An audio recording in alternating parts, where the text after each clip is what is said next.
नमस्कार बंधुरा केमन आছেন आशा करब सबाई खूब भालो आছেন भालो थाकबेन सुस्थ थाकबेन आमिও खूब भालो आছি। देखते पाচ্ছেন चिनते पाচ্ছেন एगुलो হয়েছে মৌরলা মাছ। আমি না আজকে একটা মৌরলা মাছের বাটি চচ্চড়ি করব। তো বাটি চচ্চড়িতে কি কি লাগে আমি দেখিয়ে দিচ্ছি। টমেটো কুচি দিয়ে দিলাম,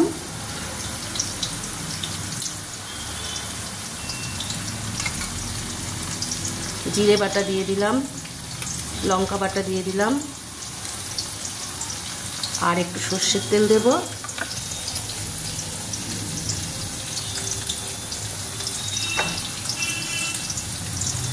হলুদ দিয়ে দিলাম, নুন দিয়ে দিলাম। আমি এবার হাতের সাহায্যে এটা মাখিয়ে নিচ্ছি। এই যে দেখুন আমি সব মাখিয়ে নিয়েছি, কিন্তু মাখানোর পর মনে হলো কিছু একটা মিসিং আছে, সেটা হচ্ছে পেঁয়াজ বাটা। এটা দিয়ে আমি আবার একটু মাখিয়ে নেব।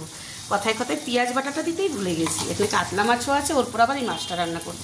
আচ্ছা, এটা তো মাখানো হয়ে গেছে। আরেকটা জিনিস দেখিয়ে দিচ্ছি। এই যে এখানে ছোট ছোট করে আলু, ছোট ছোট করে বেগুন ঝিঙে ছিল অল্প একটু, এটা দিয়ে দিলাম। এটা একটু ভেজে নিয়েছি হালকা করে। এবার আমি এই মাছগুলো দিয়ে দেবো, দিয়ে এবার আমি এটাকে রান্না করব।